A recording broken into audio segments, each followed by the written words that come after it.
I guess it's been about 8 hours since we've all learned of this shooting. And what's surprising is how little new information it seems authorities have between what was reported at 7 o'clock this morning and what we know right now.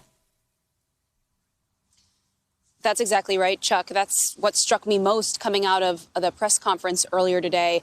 The scene here at the warehouse, the FedEx warehouse right behind me, it remains very chaotic, in part because we still do not have a publicly identified name of the shooter. We do not know the story, his motivation for coming to the warehouse that night. And then we're also waiting for the stories and the background on the victims here.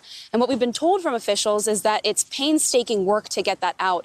They are still working to identify people, that they need to reach out to families, give those families resources and information. And then that is going to take a while here. And to give you a sense of the feel here, just a little while ago, we met a former employee of the FedEx warehouse right here out on this field. He drove here himself and stood out here right in front of his former workplace as he called and he texted former colleagues and friends trying to find out if they were safe, if they were still alive. And he wasn't getting any response and, was just standing here hoping somebody would come by and tell him what was going on. And so that gives you a sense of the chaos. I want you to take a listen to what the deputy police chief described earlier. What we did find preliminarily from the interviews that were conducted was that, this suspect came to the facility. And when he came there, he got out of his car and pretty quickly started some random shooting outside the facility.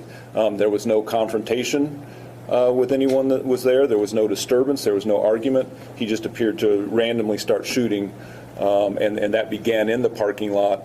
And then he did go into the building, into the facility for a brief period of time before he took his own life. Chuck, what you hear him describe right there transpired in a matter of just about 1 to 2 minutes. And officials say that this is the third mass casualty event in Indianapolis just this year. Chuck? Yeah, this is sadly, there's always an anniversary. There's always something. Today's the anniversary, sadly, of the Virginia Tech massacre 7 years ago. And Tony, I guess is there confusion about who the gunman is, or they're just not ready to publicly release the name? Because on one hand, I guess they've indicated they've searched the gunman's home, but at the same time, they're acting as if they're not 100% sure if they have the right person. Is there any clarity to this? There is a gap in information there. They have acknowledged that there is a suspect whose home that they have searched, but they are not comfortable coming forward and publicly releasing the name yet right now.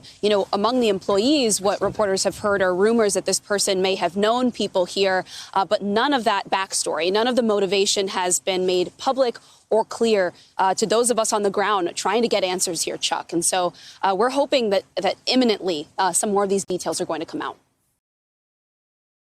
Hey, thanks for watching our YouTube channel. You should know that you can follow today's top stories and breaking news and catch up on your favorite MSNBC shows all in one place.